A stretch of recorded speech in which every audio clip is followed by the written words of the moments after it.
After the events at the cemetery, Izuku returned as he said before leaving. Although he just entered without greeting anyone and locked himself in his room, everyone who saw him just let him in because they thought he wasn't in the mood, so they continued with their routines until night came where everyone was resting in their rooms, or well, not everyone was. From the shadows you could see a silhouette coming out of the Class A dormitories.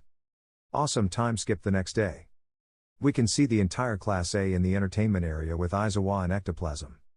Aizawa, this class will be dedicated to creating more special abilities like last time or improving the ones they already created, understood? He says, getting into his sleeping bag and sitting on the floor. After saying that, the whole class set out to practice their attacks and improve others, with the help of the clones that Ectoplasm created, but we will not focus on our protagonist, who was talking to an Ectoplasm clone. Ectoplasm, young man, why haven't you done anything yet? Izuku, I already have many attacks, sensei. I just don't name them because I find it useless to do so in certain cases. Says calmly.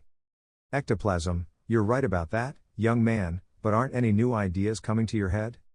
Izuku, the truth is I have a somewhat vague doubt. Says to join his hands, let's see how it goes. At that point Izuku's hands begin to shine brightly and a sphere surrounded by several rings begins to form. Ectoplasm, what's that, young man? Izuku, a concentrated implosion. I never wanted to try it, but I don't remember why. After saying that, the sphere began to shine much brighter and move very abruptly. Izuku, shit. Says so the sphere can explode. A gigantic explosion was generated that fortunately didn't hit anyone except Izuku and the clone. Everyone seeing this was going to start approaching, but before they could do anything the explosion began to consume itself. To hear an even louder explosion, everyone saw how something flew out of the explosion. And when they didn't see Izuku anywhere they thought the worst and went to see what had flown out, thinking that it was Izuku. Aizawa, what the hell happened? Ectoplasm, that explosion was Midoriya's. Aizawa, what did he do? Ectoplasm, I create an attack that consists mainly of an implosion. Aizawa, AHG. Another explosive, I had enough with Bakugo. Bakugo, hey. Everyone arrived at the place where they thought Izuku was, and well, they were right. The object that flew out was Izuku. Everyone was shocked when they saw Izuku. Some were holding back the urge to vomit, while others were crying. Why were they like that? Izuku was stuck in a wall with a piece of cement piercing his stomach. He was also missing a leg and an arm. Izuku, AHG. Shit, that hurt. Complains to look at all his classmates and those faces. Who died? Everyone turned their gaze and saw Izuku in the same condition, but this time he was looking at them. Kaminari/Mimeta, AHH. A fucking zombie. They screamed while hugging each other. Izuku, 1 degree I didn't die. 2 degrees scared, he says, pointing at Mineta and Kaminari. 3 degrees thanks for worrying. 4 degrees have you seen my arm and leg? Asks as if it were the most normal thing. Everyone fell silent, but Rumi started walking towards Izuku with a dark look, which gave him a slight shiver as he remembered what an angry woman looked like. Rumi, you idiot. Screams angrily and starts hitting his head. We think you're dead, and the first thing you do is ask for your arm and your leg. Says, giving the last blow, leaving an Izuku with several bumps on his head. Izuku, I'm already quite emaciated without you hitting me, don't you think? Says with a chibi face. Rumi, ah. So you want more, right? Says while cracking his hands. Izuku, no thanks, I'm fine like this. Says, shaking his head quickly, or at least as much as he could. After that brief moment, Shoji arrived, who took advantage of his quirk and went to look elsewhere in case he found Izuku. Shoji, you found it in the end, that's good. He says as he proceeds to take out one of his arms, which at Izuku's arm. I think this is yours, Midoriya. Izuku, thank you. From Izuku's arm a neon blue trail appeared and began to approach Izuku to finally begin to join Izuku little by little. Izuku, much better, says, testing his arm. By chance you didn't see my Shoji leg?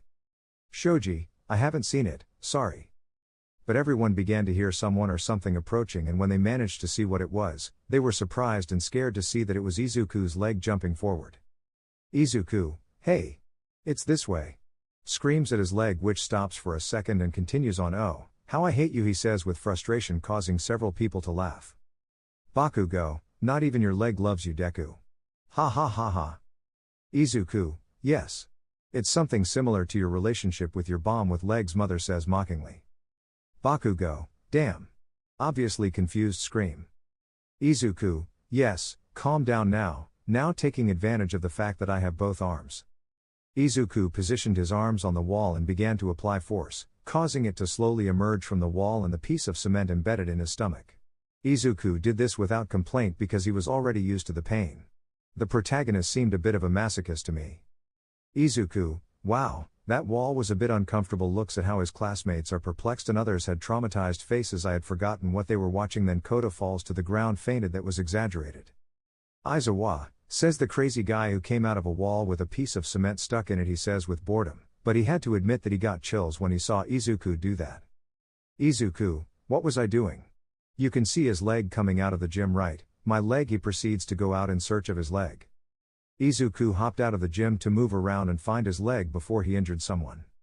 Aizawa, I knew being a teacher could be difficult and weird, but this is too much, says bored, cursing in his mind at midnight for making him a UA teacher.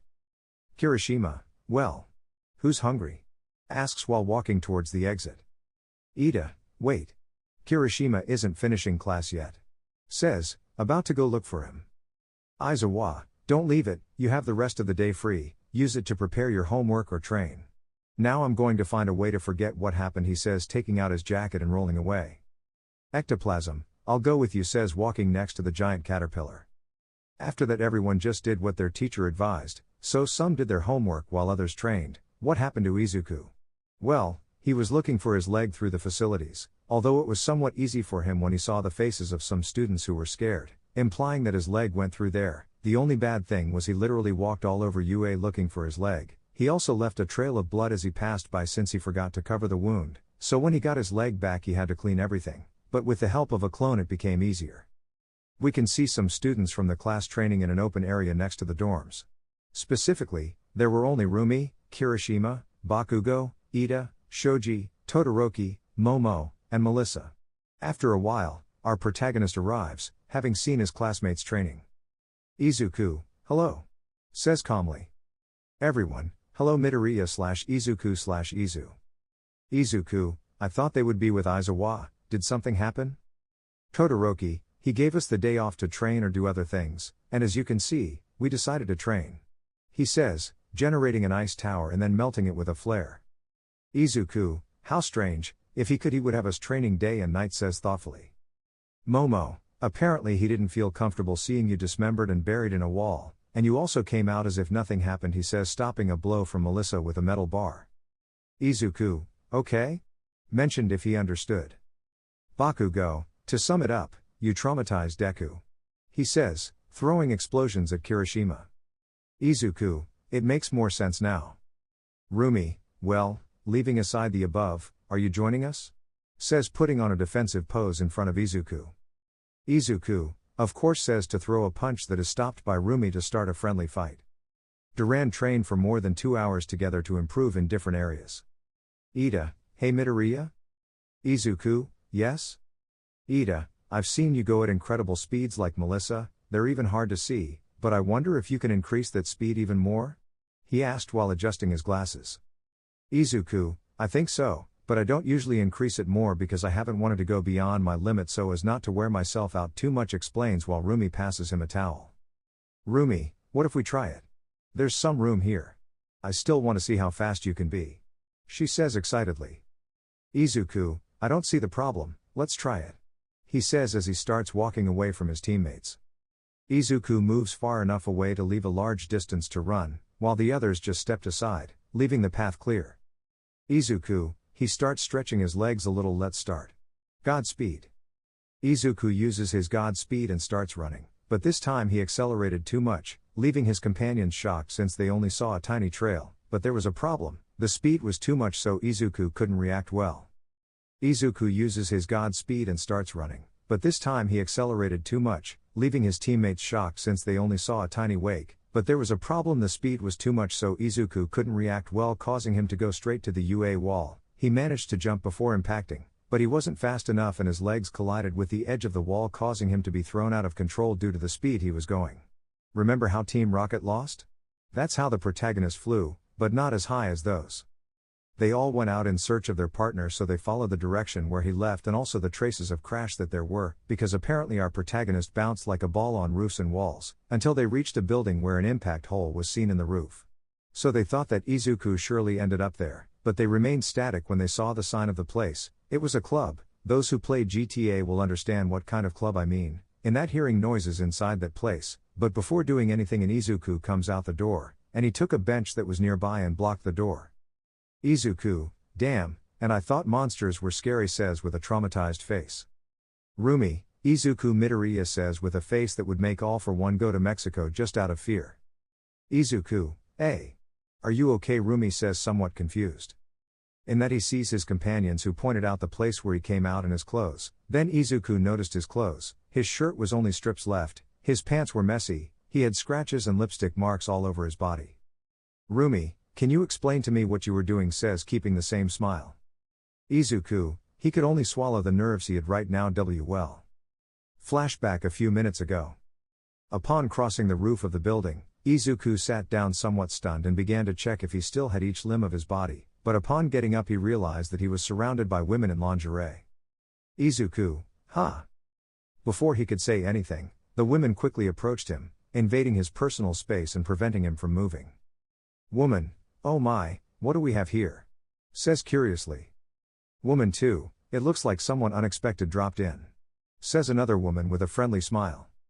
One by one, the women began to tease Izuku, making playful remarks about his sudden entrance. He felt embarrassed as they crowded around him, asking questions and trying to fix his messy clothes.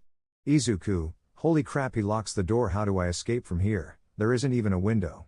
He says something desperate, and why wouldn't he be? If he stays there it'll be worse than a desert. Suddenly he starts hearing many consecutive knocks on the door, scaring Izuku, but something that terrified him was hearing them call him Izuku/Izu in a harmful way. He wondered how the hell did they know his name? Then the only thing he thought of was to do what any man would do when in danger. Izuku, seeing that he had no other way out, opted for a risky plan. He climbed onto the doorframe and unlocked the door, causing the women to enter quickly. Izuku began to run through the women with everything he had until he reached the exit. End of flashback. Rumi, oog. She complains a bit upset. Let's go now, she says to turn around. Kirishima, bro, I have a question? Izuku, what thing? Kirishima, how did you manage to run among all those women? Izuku, reflexes and agility. He says calmly, but inside he was a little nervous. Why was the protagonist nervous? He lied easily. Flashback of what really happened. Izuku was running, but he started getting surrounded, so he opted for his best strategy. You already know what to do. End of flashback. Izuku and his companions were going to start leaving, but they began to hear knocks on the door that Izuku blocked, so that it finally flew out and a very voluptuous tall woman with animal features like Rumi was seen, and like the other women she was only wearing quite striking lingerie. I almost made a trip to the men's room just to look for this. She looked at the group and fixed her gaze on Izuku. Woman, it's a shame you have to leave so soon. Izu, she throws a card, which Izuku catches easily. I hope you come back soon, she says flirtatiously, and then enters the building. Well, the reactions of the others were normal. Both men and women had their mouths open in shock, well except for Rumi, who seemed to be furious. Izuku saw the card that had been thrown to him. Izuku, now I understand how they knew my name, says so everyone could see that the card was the UAID card belonging to Izuku. Melissa, Izuku, there's a piece of paper stuck on the back, says pointing to the back of the card. Izuku, come on, takes the paper, leaving it in view of everyone. Paper, call me, insert number here. Sincerely, Diana. Izuku, maybe I will. Says with a chibi face. Rumi, no. You won't do anything. Says angrily, taking the paper and tearing it into pieces. Burn it, says, looking at Todoroki. Todoroki, I don't think so, is interrupted. Rumi, I didn't ask you, says with a gloomy look. Todoroki immediately burns the paper to keep all his bones healthy. Izuku, that wasn't entirely necessary, says, to be taken by the neck by Rumi. Oi. Oi. Let me go. Rumi ignores him and starts dragging him on the way to UA. The others didn't do anything because they knew they would end up with a broken rib if they tried, so they just followed them, and Izuku just let himself be dragged and started listening to music on his phone. Location, UA Director's Office. You can see Nezu playing chess with All Might in the office, although more than playing he was humiliating All Might. They played for a while until Nezu received a call from someone who managed to escape from KFC and at the same time was going to eat there, the number 2 hero Hawks. On the call. Nezu, hey Hawks, what do you need? Asks excitedly since he knows what the call is about. Hawks, I have good news and a lot of bad news. Says something serious. Nezu, the good one first says seriously. Hawks, I managed to decrypt one of the files. It's a video, and believe me, you're going to have to be strong enough to watch this. Says with a certain tone of anger. Nezu, thanks for the heads up, and the bad news? Hawks, the other files are nearly impossible to decrypt, but I'll make one last attempt with what I have left. Nezu. And the other one says with frustration. Hawks, the lab where the rescue took place was recently destroyed. Nezu, what? Hawks, as you heard, it was completely destroyed. Part of it even seems to have been ripped off. Your theory that the League is related to this is true. Seriously. Nezu, why? Hawks, there's a Nomu here. And believe me, I almost threw up. What I ate when I found it. Nezu, that means they wanted to erase evidence. Says analytically. Hawks, no, the League didn't do this. The Nomu had a chain. Apparently. He was hiding here. They could have easily disintegrated this place to avoid attention, but this place was destroyed frantically, and it was from within. Says, seeing the possibilities. Nezu, this is bad, one more mystery. Says frustrated. Hawks, the only thing I can tell you, Nezu, is that we're not the only ones going after the League. End of call. After receiving such information, Nezu mentions everything to All Might, worrying him, and mentions the video that Hawks managed to decrypt, so he calls a teacher meeting for first thing tomorrow morning. After this event, our protagonist and his classmates/friends arrived at the dormitories, said goodbye and each went to their rooms to sleep, but again at midnight a silhouette comes out of the dormitories of Class A and this time it went in the direction of the city. We can see all the teachers gathered in a room. Aizawa, why did they call us at this time? I have classes to do, he says, trying not to fall asleep. Present Mike, but if you spend all your time sleeping. Aizawa, I never said I'd do the whole class. Present Mike, okay? Nezu, I've gathered them because Hawks managed to decrypt a video from the files found in the lab. Says seriously. Midnight, so you mean? Nezu, if there could be information about what they were really doing there. Aizawa, so what are you waiting for? Play the video. Now, he says, being serious. Nezu proceeded to post the video. In the video showed someone walking into a room, the camera was on the doc's clothes. Doc, let's see this kid's potential. Says as he enters the room. Inside the room you can see a very scared and confused 4-year-old Izuku. Izuku, where am I? Who are you? Screams crying. Doc, you're in my lab. The video cuts to another recording of Izuku being beaten by different people, while he tried to defend himself, but being a 4-year-old boy he couldn't do much against so many people. Doc. Can't use his quirk yet. Another recording is shown where Izuku is seen tied to a kind of metal fence with different cables connected to a large battery, which gave Izuku constant shocks, and if he fainted, they woke him up by hitting him and submerging him in water with the electricity still active. Izuku, ah! Stop it! It's burning! Screams, suffering from inhuman pain for a child. This was seen from a kind of control room by the doc. Doc, why don't you activate your quirk, useless kid? Angrily says as he pushes a button increase the power and submerge him in water. He says, being heard by 2 henchmen who were with Izuku. They connect a further battery, increasing the discharge, and drop the fence with Izuku inside into a pool, only the bubbles of Izuku's screams being heard underwater. But after a few seconds, a neon blue glow appears, and Izuku appears surrounded by that same light, causing him to fall unconscious. Doc, finally, it's time to do some tests, kid. He says, smiling like he's crazy. The video was cut again, changing to different videos where Izuku is seen being beaten and trained to death without any rest, in addition to being injected with different experimental substances so that Izuku continues training and becoming stronger at an accelerated pace. This was until the video cut out once again, showing the doc and various scientists looking at the vital signs of an Izuku who was standing in the middle of a room holding his head tightly. Scientist, Doc, the child's vital signs are changing at an alarming rate, says scared. Doc, shit, he's having another seizure. Says annoyed, but nervous, give him the sedative. Scientist, right away, says while pressing a couple of buttons. The room where Izuku was began to fill with a kind of smoke which contained a sedative. But when the room was filled with this smoke, a heartrending scream was heard, and finally a dark blue explosion was seen, which dispersed all the smoke. Scientist, what the she couldn't finish because a metal tube came through the window and buried itself in her shoulder, leaving her pinned to the wall. Ah! Help me! Screams desperately while the other scientists go to her aid. At that moment a knock is heard on the window. The scientists and the doc turn to look at the window and see something that terrified them.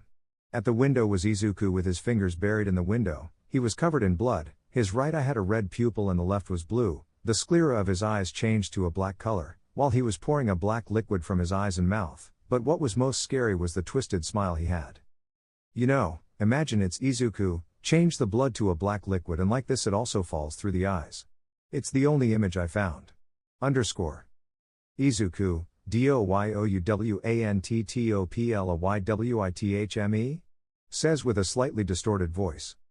Scientist, what do we do, Doc? Says terrified. Doc, call a bang and a window breaking are heard. End of video. The teachers were static, no one moved, they didn't say anything, their heads were an explosion of emotions, they felt sadness, helplessness, disappointment and fear. Nezu, where are your students, Aizawa? Says seriously. Aizawa, they are waiting in the living room. With Class A. Everyone talks in different groups about trivial things. Rumi, I still don't know who's eating my carrots. They've been disappearing for a week.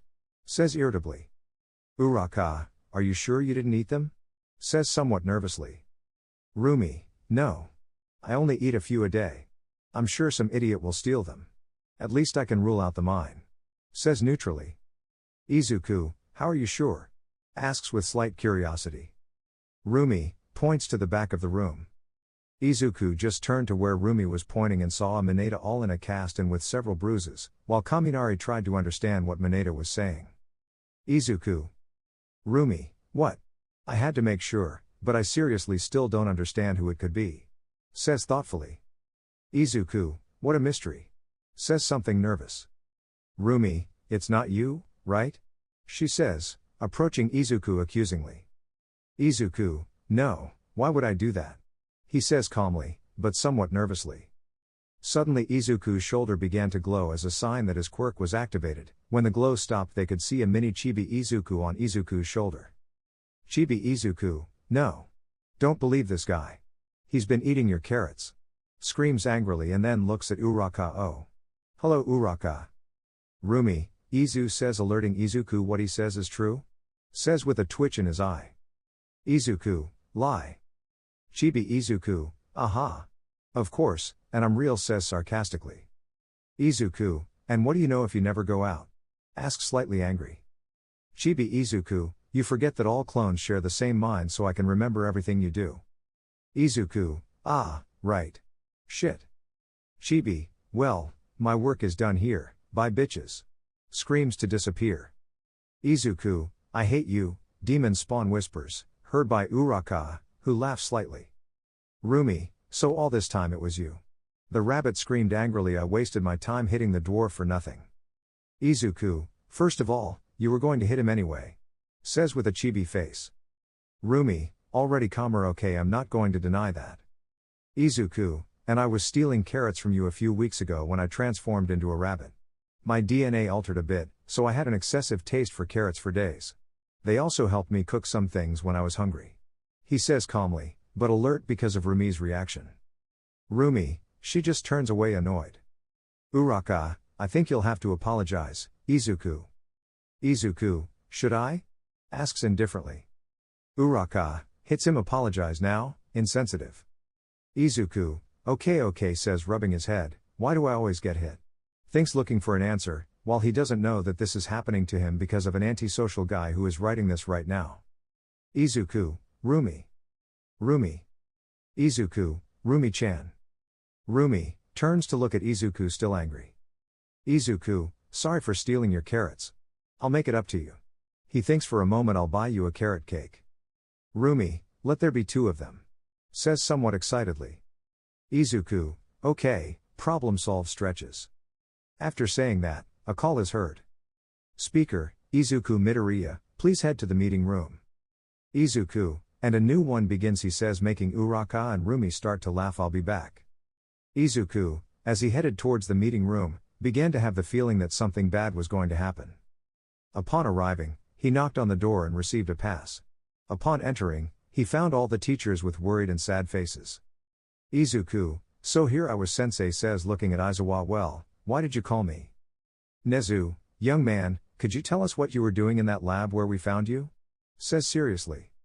Izuku, is that just why they called me? Says sharply. Nezu, yes, we don't know who the villains in charge were and we believe you knew something. Izuku, I don't know anything relevant, he says, even colder and sharper than before, but the teachers realized that he was hiding something else. Nezu, okay, he says, surprising the other teachers, since everyone thought that Nezu was going to continue insisting, but you young man recognized this, he says, to put the video they saw before. Izuku, upon watching the video, felt his head slowly start to hurt, but he ignored it because he was very upset. Izuku, where did they get this from? Angry scream. All Might, calm down, young man says nervously.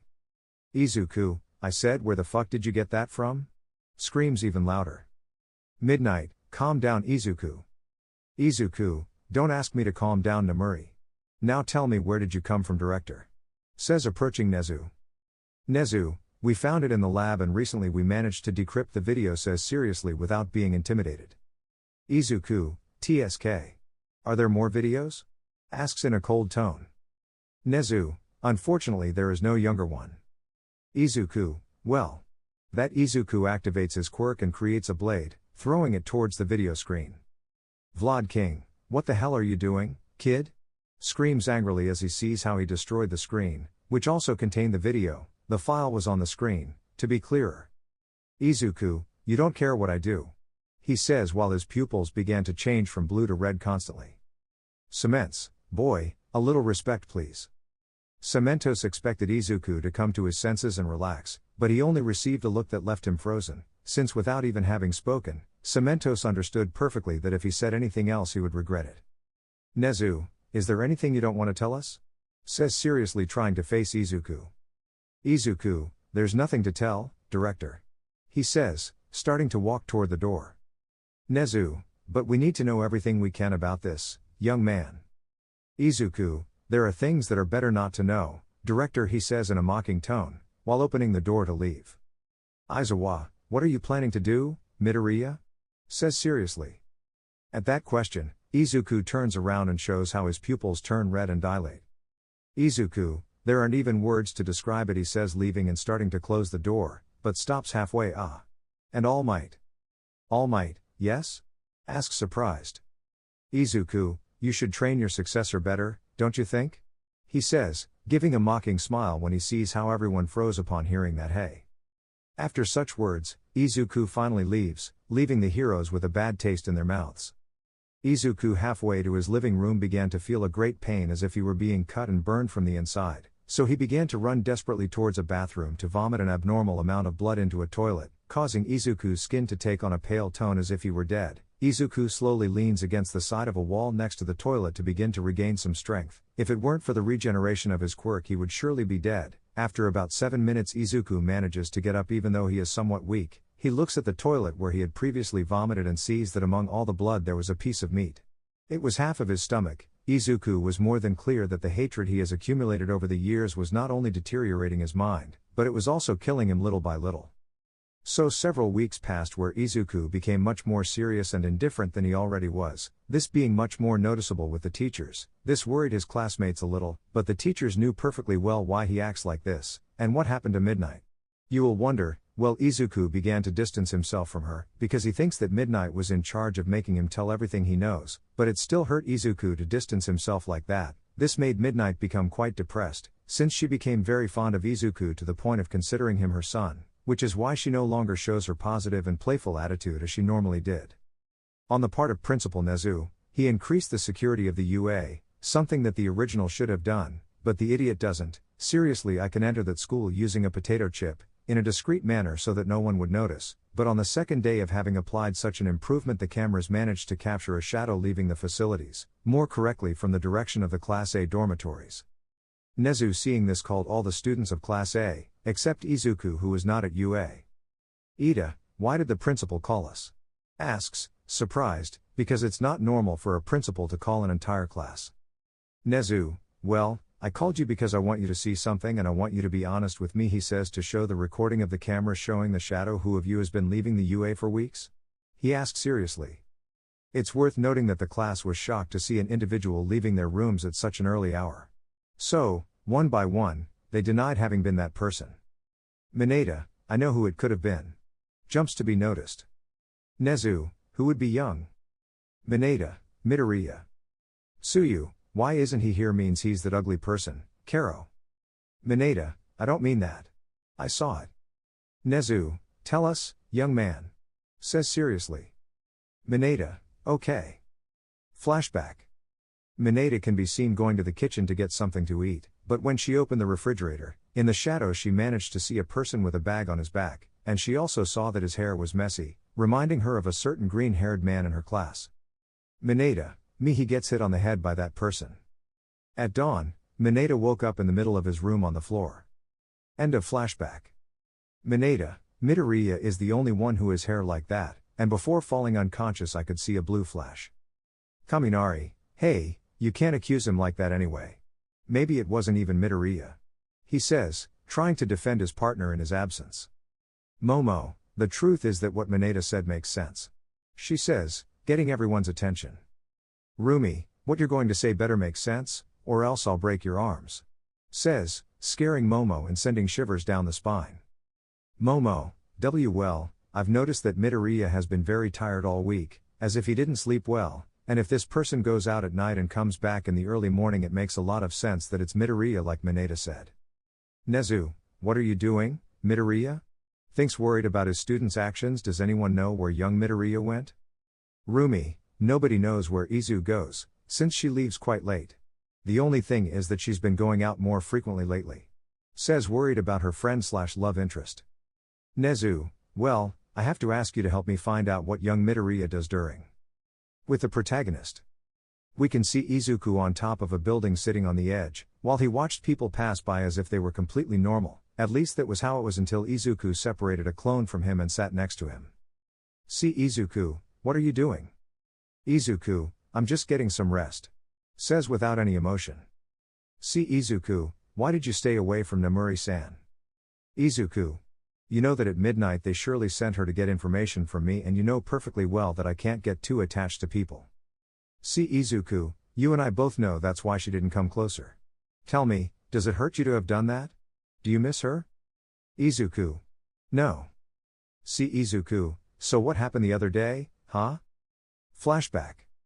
We can see a midnight in civilian clothes, walking through the streets of the city. She was easily recognized by people, so she received many glances from men and even women, which for her was normal. The only thing that bothered her was the idiots who looked at her with total lust and wanted to be smart with her, since when she started working as a heroine, because of her suit, and her active and playful personality, she received the title of the Heroine Plus 18, which at first did not bother her and she took it as a game which she continued, but she never imagined that this game would bring her so many problems. People no longer recognized her for her heroic acts, but only as the Heroine Plus 18 as a sex symbol. From that moment she stopped receiving glances from people blushing or impressed by her beauty, which flattered her, but she did not boast. Now the vast majority were perverse or lustful glances. Many times she ended up arrested or hitting many idiots. Imbecile, hey, darling, do you want to play with me for a while? Says in a wicked way. Midnight, no thanks. Says seriously while continuing to walk. Imbecile, grabs Midnight's shoulder. Come on, you'll enjoy it, darling, says trying to grab Midnight's breast. Midnight, I told you no. Screams angrily at him, slapping him before turning around and continuing walking. Imbecile, you'll pay for this, P.E. Midnight, what did you say, idiot? Turns around, but can't find anyone, huh? Well, better for me. Meanwhile in a nearby alley. The same man who had been bothering Midnight could be seen screaming in pain, as he was missing a hand. He was trying to escape from something or rather someone. Imbecile, gee, get away. Get away from me. Screamed this desperate man. In that dark alley you can see two red eyes shining brightly. You know, idiots like you are the ones I enjoy torturing the most before they die, says a distorted voice. The person comes out of the darkness showing an Izuku who showed no signs of sanity and was stained with blood which was not his but that of the man who was missing a hand. Izuku, why are you running away? You asked for it. He says in a funny way before proceeding to hit the man in the leg, breaking it. Imbecile, ahhh. He screams in pain and starts to cry h of mercy. Izuku, oh. You're asking for mercy, huh? And what about the women and girls who were asking you to stop, you damn sicko? Screams, showing even greater anger, and then breaks his other leg. Imbecile, how do you know that?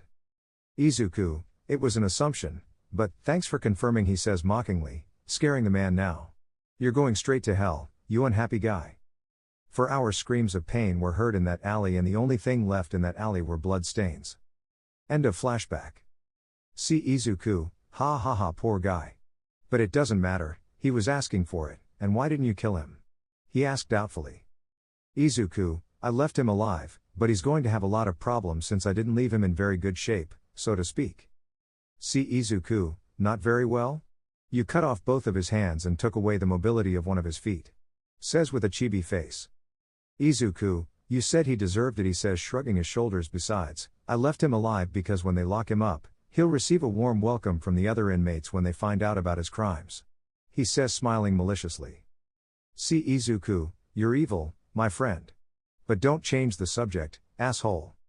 Izuku, but you changed it. See Izuku, but I'm you, and you're me, so count.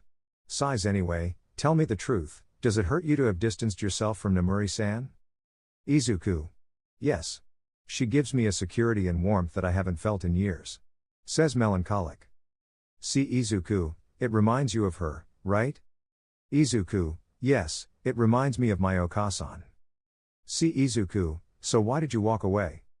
Izuku, I don't want the same thing to happen again. Says clenching his fists. See Izuku, remember that you can't always keep her away. Izuku, I know, but it's to keep her safe. The simple fact of associating with me puts her in danger. He says, recovering his usual serious tone. See Izuku, I'm a psychologist, I should charge you. Says with grace. Izuku, we're the same stupid person. Says, slapping the clone. See Izuku, okay, don't go too far, says rubbing his head. Are you going tonight? Izuku, what do you think? See Izuku, how come your sleep doesn't affect you at all? Izuku, energy drink. See Izuku, how much? Izuku, 3.5 liters in one gulp. See Izuku. How are you still alive? Says with a poker face. Izuku, I've been asking myself the same question for 13 years. See Izuku, was it necessary to remember that? Izuku, yes. After that strange conversation, which would easily put your sanity in doubt since you're talking to yourself, the clone rejoins Izuku and he begins to move through the buildings on his way to UA, since it was getting late and then he had to leave. At that time when Izuku had left, Nezu and Class A had planned something to find out what Izuku does every night, with the help of Hatsume, who created a camera with audio and a tracker, which would have to be stuck on any part of Izuku's body. With Class A, the whole class was looking for a way to place the camera on Izuku.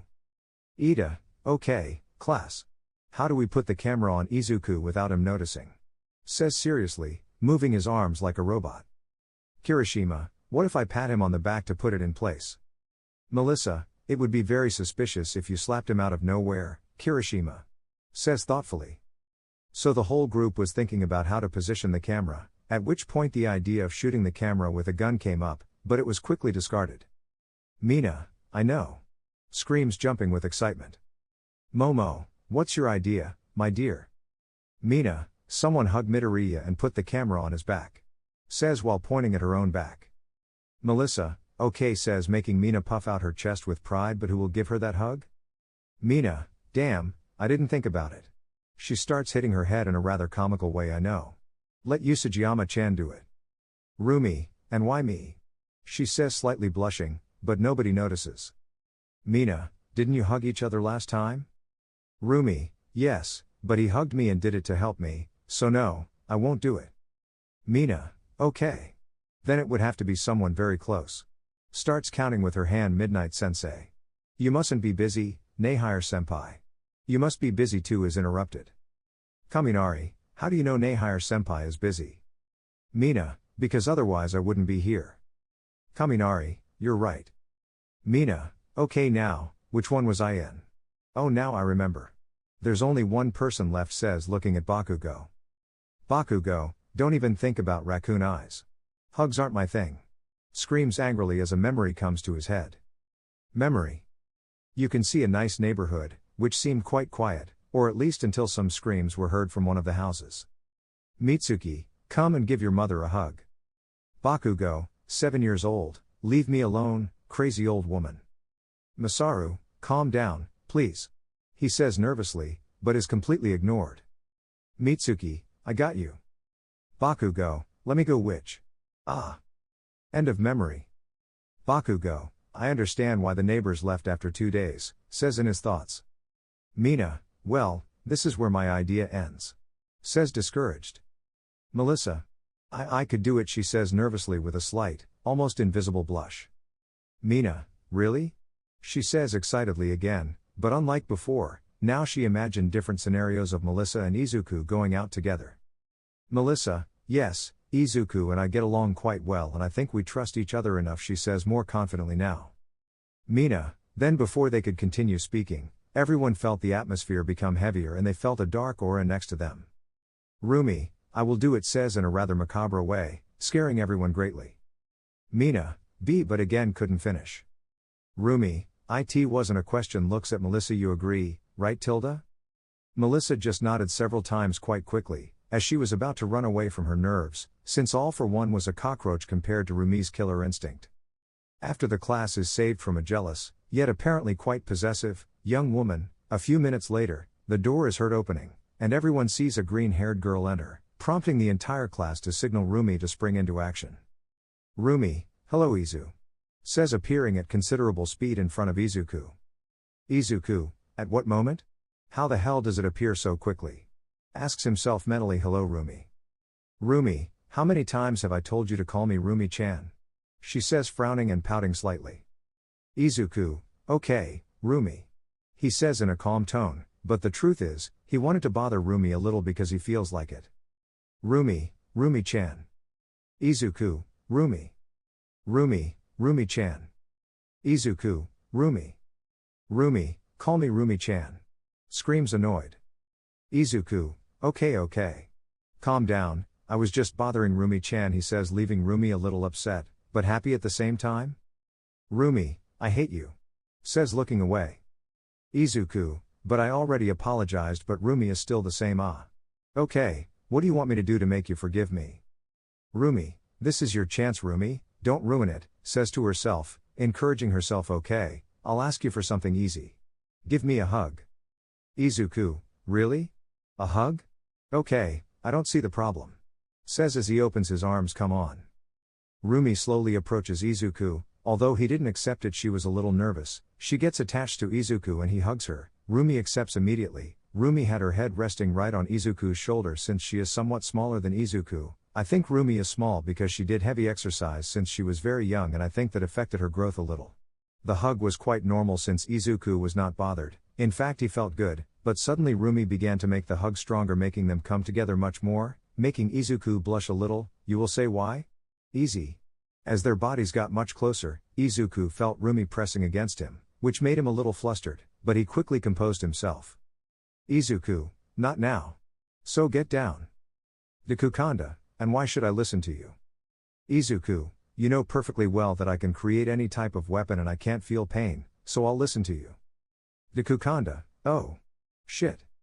While Izuku was having that mental argument, Rumi took the opportunity to place the camera on his neck. Izuku, Rumi-chan, how long are we going to be like this? Rumi, oh. Sorry Izu, I got carried away, says separating from the hug. Izuku, no problem, says before yawning. It's getting late and I'm sleepy. Good night Rumi-chan. Says goodbye before starting to leave. Rumi, good night Izu. After Izuku left, the rest of the class came out and asked Rumi if she had managed to place the camera on Izuku, to which she answered positively. After a few minutes everyone went to sleep to wait for Izuku to make his first move. After an hour, a shadow was seen quickly leaving the dorms again and then leaving UA. After a minute, Class A was notified of Izuku's departure and went to check the camera from a screen, which was being monitored by Hatsum along with Aizawa, All Might, Nezu, and Midnight. Nezu, Good thing they arrived in Class A, sees that Izuku is not with them. Apparently we were right, it was the young Midoriya. Rumi, we didn't find him in his room. Nezu, well, young Hatsume, activate the camera. Hatsume, yes, director. Hatsume presses a key. The screen turns on and shows how the camera is released from Izuku's neck and begins to fly, because it turned out that it was not a simple camera, it was a mini stealth drone, which would be in charge of following Izuku without being detected. The camera began to show Izuku, who was walking down the street, completely casual, wearing headphones. What was he listening to? Well, this. Perfect for a walk at night. The only bad thing is that I live in Chile and no matter what time you go out you will get stabbed just because.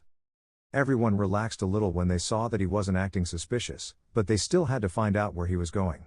After a few minutes they saw how Izuku continued advancing, but he was getting further and further away from the center of the city. At one point they saw how Izuku stopped and looked in one direction, so Hatsume changed the view of the drone and they saw how two villains dragged a woman to an alley, which angered everyone because they had an idea of what those villains wanted to do, but by the time Hatsume focused again where Izuku was, he had disappeared. So he quickly turned the drone back towards the alley and two neon blue flashes were seen, so that seconds later the two unconscious villains were shot out of the alley, tied up, and they looked quite beaten up. Then they saw how Izuku left with the woman by his side who thanked him repeatedly, and at one point you can see how the woman tried to kiss Izuku as a thank you and he noticed this as well. He put his cheek to avoid her giving it to her mouth, but the woman, she didn't like it very much because she wanted to thank him with a kiss on the mouth. Everyone saw this with some grace, except someone, I don't even have to mention who. So Hatsume brought the drone a little closer and activated the audio. Woman, hey, why did you move? I wanted to give you one in the mouth as a thank you. Pouting scream. Izuku, I told you it wasn't necessary, girl. Woman, I'm not a child. I'm 19. Izuku, then why are you so small? Says, seeing how it barely reached his chest. Woman, and why are you so big? Screams angrily. Izuku, shrugging his shoulders, genetics and training I think, says with disinterest. Woman, let me kiss you. She says, trying to catch him to kiss him, but he dodges her. Izuku, I said no, girl. Woman, I'm not a fucking girl. For 5 minutes, Izuku dodged the woman, to the point where they looked like two children playing. But at one point, the woman's hair began to move in an attempt to catch Izuku. It was the woman's quirk. This forced Izuku to run, followed by the woman. After a while, Izuku managed to lose the woman. Izuku, what a desperate woman, damn, he sighs and then continues walking. Izuku walked for a few more minutes, until a car parked next to him and someone spoke from inside. Hey Izuku. A man's voice is heard inside the vehicle. Izuku, hey, I didn't recognize you, what are you doing here? I'm on my way to DK Hill, you were going the same way, right? Izuku, what do you think? Get in, I'll take you. Izuku opens the door and gets in the car. I think the others will be happy to see Nightmare. Izuku, I seriously still don't understand why that name. Asks confused. You are a nightmare for anyone who faces you. Everyone else listened to this conversation with considerable surprise and confusion. Who was that man? What was DK Hill? Why was Izuku called Nightmare? But all those thoughts were interrupted by the sound of a car starting. Nezu, young Hatsume, put the drone under the car quickly. Hatsume, right away.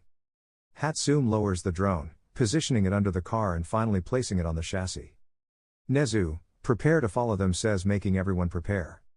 Melissa, they said they were going to DK Hill. What is that place? Asks with great hesitation, since she lived most of her life in the US. Momo, from what I understand, it's a hill with a lot of vegetation and an automatic dam, so it's basically abandoned. They closed access years ago because people were using the roads for illegal drifting, and a few weeks ago, there were rumors that someone had bought the entire area. She says, causing a lot of surprise among several people who had no idea about it. Melissa, thanks ya. Momo says, thanking her partner. Momo, you're welcome.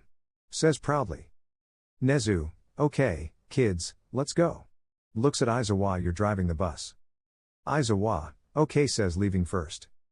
Kirishima, wow, I thought he was going to fall asleep, says, surprised. Melissa, Aizawa sensei is a night hero, so maybe he's not too affected by fatigue. Midnight, are you two going to keep talking or are we going to find Izuku? She says, hurrying them both. They all head to the UA entrance and get on the bus where Aizawa is waiting for them. They set off, guided by Hatsume, who had Izuku's location, thanks to the mini-drone's GPS. When they arrived at an area near the hill, they could hear a loud noise, so they didn't know what to expect when they arrived. Upon arriving, they found several modified cars, some were drifting, others were racing, and there were many people dancing. It's worth noting that both teachers and students were surprised, but they saw how people began to gather in the center of the place, so they mingled with them to see what would happen. Then they saw a man climb onto the roof of a car and speak into a microphone. "Hello. Hello. How are you, ladies and gentlemen?" Screams receiving shouts of celebration from the others. "Well, we are getting together again to do what we like the most. Race in these beautiful four-wheel machines, but today we have something special. A moment ago a guy arrived looking to beat the champion of this place," says, making many people impressed. "But how will they know? Our champion wouldn't stay with his arms crossed. No. He is coming tonight to defend his throne," says, making people get excited. Welcome Nightmare.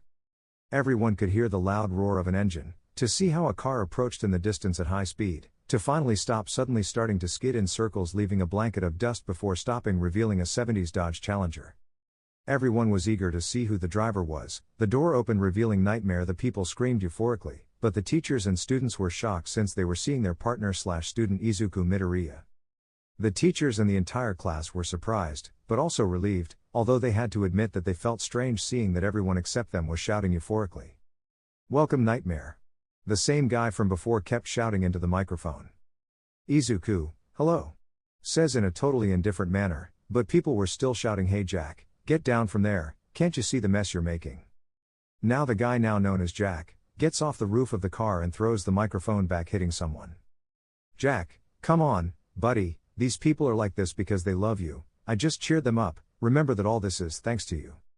Izuku, "Hey. Then it's good I guess," he says indifferently, but he was happy inside. Jack, as expressive as ever, "Huh?" Izuku, "Ha ha, and you're always as badass as ever." Jack, "Oh son of a, well, it doesn't matter, you have an important race today." Izuku, "Who is it?" Jack, "He's an idiot who wants to take over the hill and thinks he's all that big a deal because he's from a Yakuza family," says this annoyed. Izuku, "Well, let's see if it's worth it." Jack, "That's how you talk," screams excitedly, starting to walk next to Izuku. Izuku, "And how is your sister?" Jack, "Seriously, I don't know if you're asking out of concern or if you want to sleep with my sister?" asks annoyed. Izuku, "Well, be grateful I didn't ask about your mother," says in a half-mocking tone. Jack, "You will be. Size okay, answering your question if that's okay." Izuku, "How good." Both advanced a few meters until they were in front of a guy who was leaning against what appeared to be his car and was accompanied on either side by several men and women, surely more than one of them were guards. Izuku, "Come on man, do you want the hill?" he asked seriously. "First of all, you should have more respect for me," kid says proudly. "I am Hiroshi, heir to the great Yakuza organization of Tokyo." Izuku, "I asked you about the hill, not your life." Hiroshi, "Tch, if child, this hill belongs to me, it can't be in the hands of a brat." Izuku, "But not in the hands of a proud idiot from a Yakuza organization that no one knows about," he says, causing Hiroshi to try to hit Izuku.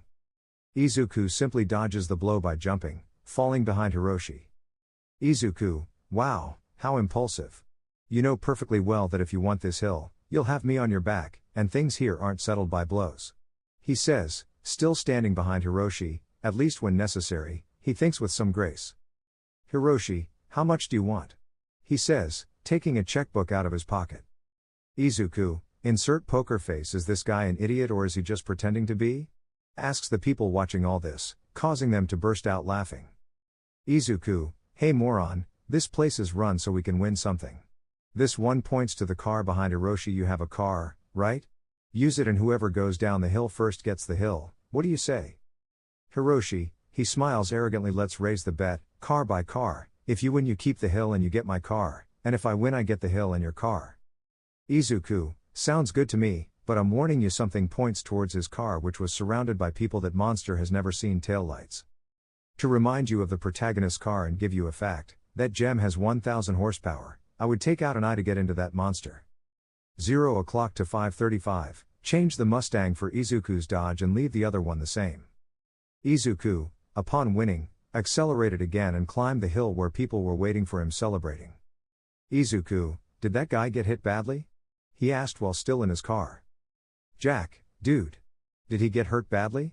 He's beat up. Ha ha ha. Izuku, he gets out of the car perfect, he needed a hit or two. At that moment, the sound of a car is heard, so everyone turns to look and sees a fairly normal car from which guards get out and help Hiroshi stay standing. Hiroshi, you good-for-nothing moron, you made me fall to win. This hill belongs to me. Annoyed scream. Izuku, does it belong to you? If I'm not mistaken, you fell just because you tried to make me fall. Besides, I won, so the hill still belongs to us, and so does your car. And that you see a crane bringing Hiroshi's car. Izuku, or what's left of it. Hiroshi, this hill will belong to me no matter what. Snaps fingers. All the guards accompanying Hiroshi took out their rifles and pointed them directly at Izuku, who didn't even flinch. Izuku, I don't know why I'm not surprised. Hiroshi, if you don't give me the hill, these men will blow your head off. Says with disgusting arrogance. Izuku, okay. He says, leaving the others shocked. Hiroshi, huh? Just like that? I thought you'd refuse, but it seems you're nothing but a coward. Izuku, but first I want to show you something, he says, getting Hiroshi's attention. I want you to meet a friend of mine. Takes a breath. Chibis, get out. After that call, the same Chibi who had betrayed him by telling Rumi the truth comes out of Izuku's hand. Chibi, now why did you call me? I was sleeping. Yells at Izuku, kicking him, which didn't do anything. Izuku, don't complain, you owe me a favor for telling Rumi about the carrots. Chibi. Right, what do you want, big guy? Izuku, you can take care of that guy over there, he says, pointing at Hiroshi. Chibi, okay. Says excitedly. Hiroshi, really? That thing? It's supposed to do something to me, ha ha ha. He started laughing like crazy, making his guards feel somewhat uncomfortable. Guard, boss, didn't I say chibis? I only see one. Hiroshi, that's true, ha ha ha, it seems you're not very smart, are you, brat? Says arrogantly. Izuku, I was never wrong. At that moment, a gun is heard reloading and Hiroshi's guards and himself turn around to find a group of 10 chibis who are armed, some even aiming like gang members. When they turned around to face Izuku again, the chibi who was in his hand had a shotgun. After 5 minutes of Latin American-style gunfire and punches, you can see all the guards lying on the ground unconscious. Some were still conscious, but had surrendered while Hiroshi was being held by the neck by Izuku. Izuku, last chance, you leave in peace and don't come back, okay? Says seriously. Hiroshi, why you're a bastard. This hill belongs to me. Says with some effort. Izuku, you don't learn, right? Izuku began to spin on his own axis, while he lifted Hiroshi higher and activated his quirk in his arm to finally use all that momentum and throw Hiroshi very far away. Jack, looking through binoculars, he's gone, and he's gone. Izuku, did I go too far? Jack, I don't think so. It'll be fine. A few kilometers up the hill, a boy can be seen looking out the window of his house in a very peaceful manner, until he hears someone screaming and manages to see something falling rapidly in his yard. By the time some of the dust dispersed, he could see a human figure. Child, mom. Mother, what? Kid, it's raining idiots. Mother, again? Bring me the broom. Child, okay. Looks out the window again, it also fell on your cactus garden. Mother, what? Better bring me the shotgun. Screams angrily. Child, right away. Back to the hill with the protagonist. Jack, yeah. It'll be fine. Izuku, I hope you're right, O'Connor. Jack, how many times do I have to tell you not to say my last name? Izuku, then I'll tell you Toretto. Jack. You know you're quite annoying when you put your mind to it. Says looking tiredly at Izuku. Izuku, I know, but you still like me. Jack, ha ha ha. Raises his fist, I won't deny it, my friend. Izuku, matches and bumps fists with Jack, I knew it. At that moment, a woman approached the duo of friends, a very beautiful 16-year-old girl, and every 10 steps she received a glance. When she arrived with the protagonist, her friend extended both arms, showing that in each hand he had a drink. The hand pointing towards Izuku had an energy drink, and the one pointing at Jack had a beer. Jack, thanks, Erina. I was already getting thirsty. Izuku, with the screams you gave when I announced my arrival, I thought you would be worse, and thanks Erina, how are you? Erina, you're welcome. Looks at Izuku. So you're worried about me? Izuku says flirtatiously. Izuku, don't start Erina, you know that I care about my friends. Besides, nowadays beautiful women like you should be much more careful with idiots who have excess hormones. Looks towards the crowd. I hope you three heard. Screams angrily. Why did the protagonist yell at some people? Easy, those three people had been looking at Erina's rear end for a while, since she has a good-sized butt. Even Izuku admitted that Erina had a good butt, but you will think, if Izuku gives his opinion it is because he has seen it in detail, then wouldn't he be hypocritical?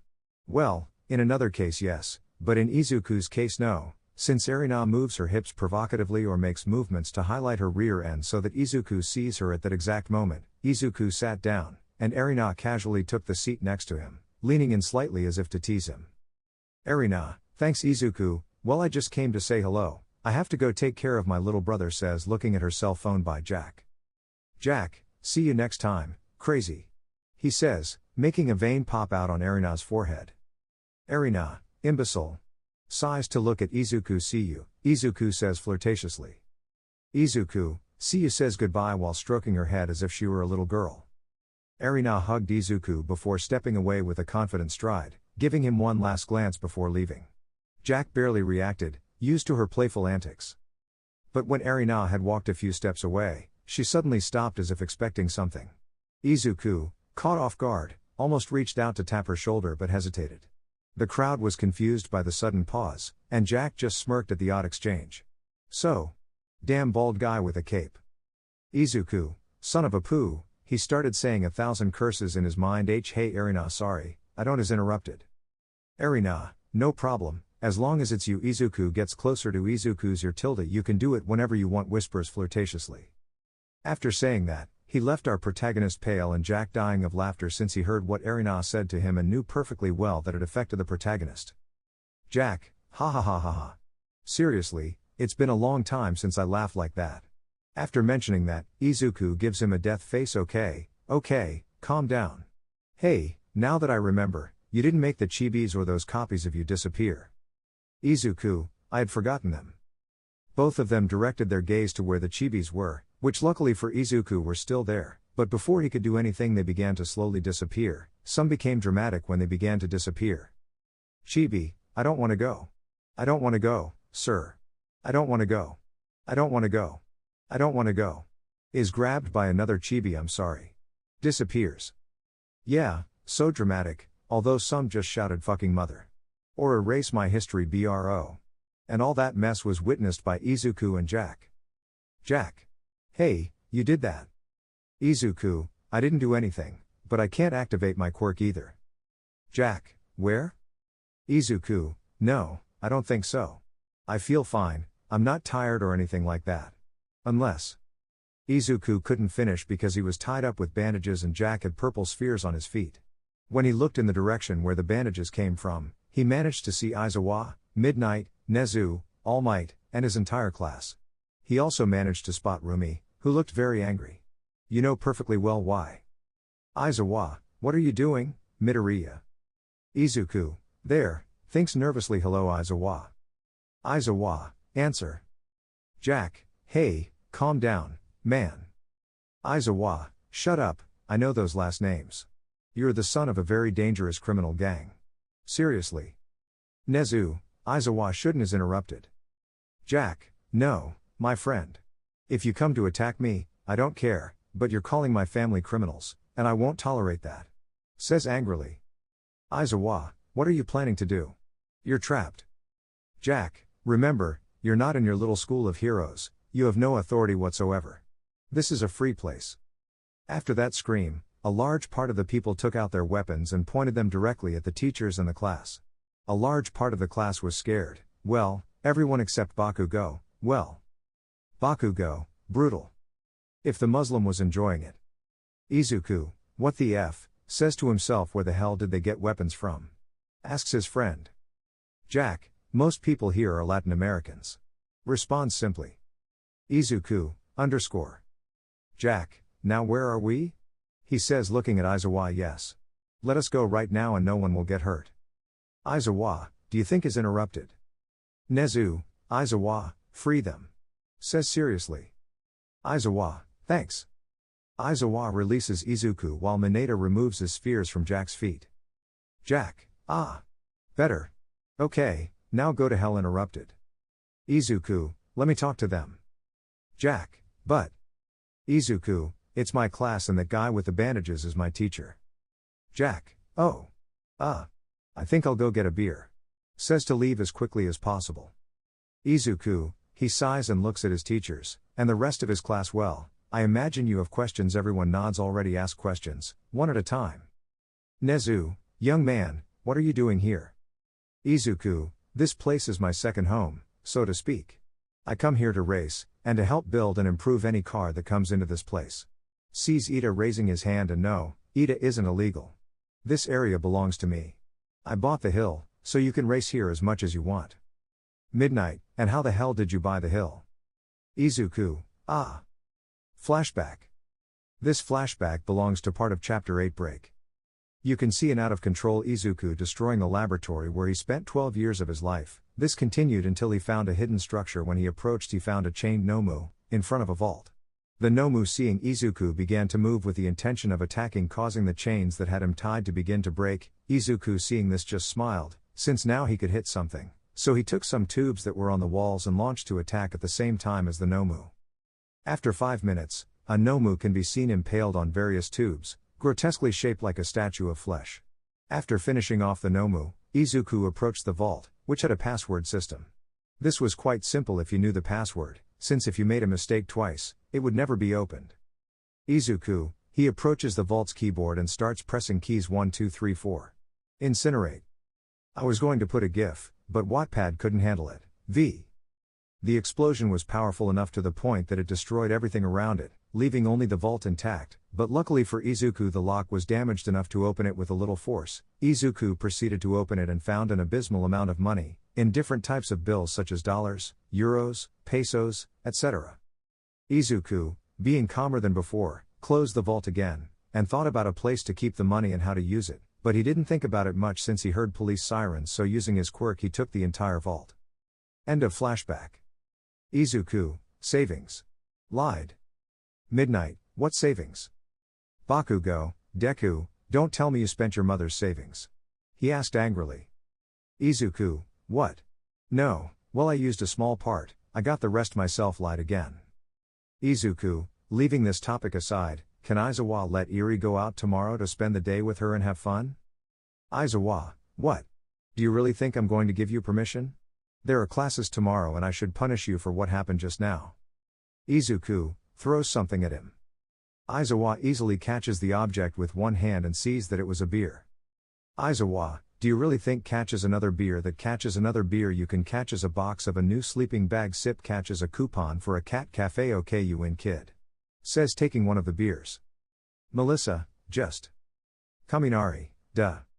All, bribe the sensei. Ida, what will the director think about this?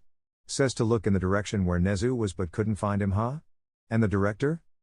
Midnight, very late kid says pointing back. Everyone looked in the direction Midnight was pointing and saw the director eating a bunch of cheese in front of one of the food stalls there. Everyone, the director is the same. Izuku, well, any other questions? You shit. Rumi, I have a question, says expelling an aura that made several people move away. Izuku, here I go. San Pedro, think scared WW which one? Rumi, who was that girl? And why did you spank her? Screams angrily. Izuku still didn't understand Rumi's anger, but he knew perfectly well that he wasn't going to be able to make her reason, so he came up with an idea to save her life. She can regenerate. But hey, that's the protagonist's thing. Izuku pretends to be calm. There is a very logical answer to that. Rumi, which? Izuku, what the fuck is that? Screams pointing somewhere. All, what? Everyone looks at the indicated place and sees nothing. Melissa, and Izuku? Everyone turned their gaze to where Izuku was, but he had disappeared. With the protagonist. About 2 kilometers up the hill. Izuku. Back to class. Everyone felt stupid for falling for that trick, but that regret would last very little, since they saw how Rumi began to have tics on his face and began to let out slight laughs that were terrifying, his face only showing uncontrollable anger. It's worth noting that night it took 50 people, an elephant tranquilizer dart, and Midnight's Quirk to immobilize an out-of-control rabbit that was trying to kill a broccoli with legs. Time skip the next day. The next day Izuku left the dorms as quickly as possible, but left 2 carrot cakes at Rumi's door. After leaving the dorms at an incredible speed, I wait a bit to go look for Eri since it was too early to wake her up, and Eri is also a deep sleeper, according to Aizawa, who says that it is almost impossible to wake her up. Time skip 1 hour. Izuku waited an hour since he considered it to be quite a long time, and he also took advantage of sleeping on top of a tree. He wasn't going to risk Rumi finding him. When he went to look for Eri, the moment Aizawa opened the door, he saw an Eri ready to leave. Apparently Aizawa told her that he was going to spend the day with him and she got too excited. This is how Izuku and Eri's day began. Izuku planned some activities so that Eri could have fun. They went to an amusement park where Eri tried all the games and also won some stuffed animals, so Izuku had to buy a backpack to store them. Eri also wanted to go on the roller coaster. This surprised Izuku because he thought it would scare her, but it was the opposite. Eri enjoyed the roller coaster, although she regretted it afterwards since she ate a lot of candy before getting on and got dizzy when she finished. Then he took Eri to eat ice cream, so he made her decide on an ice cream with 3 flavors, and Eri happily chose the 3 flavors quickly, and as quickly as she ordered her ice cream she ate it, causing her brain to freeze, causing Izuku to laugh, making Eri pout, and in revenge taking advantage of Izuku laughing, she took Izuku's ice cream and threw it into his mouth, causing Izuku's head to freeze as well as her, and in the process he almost choked. When they were walking, well, only one of them was walking since Eri was on Izuku's shoulders, they passed in front of a movie theater, making Eri curious and want to go. When they were inside, Izuku thought that Eri would choose a movie for boys and girls her age, but no, Eri chose to watch Godzilla vs. Kong, which impressed and surprised Izuku, so he asked her why she wanted to see that movie, and Eri only said one word, monkey, while pointing to a poster of the movie where Kong appeared. After watching the movie, which they both enjoyed, especially Eri, who imitated some of the blows the Titans gave during the movie while riding on Izuku's shoulders, who only prayed that he wouldn't think of using an axe like Kong. After walking for a while, they passed a stand where Izuku bought her a caramel apple and he bought another ice cream. To enjoy their food in peace, they went to a park where they saw many families with their children, many children playing, and the occasional hero watching over them, some even stopping to rest and talking or playing with the children. Eri told Izuku to sit next to a tree, so they did and ate peacefully. Eri, Mr. Izuku? Izuku, what's up, kiddo? Eri, play a song?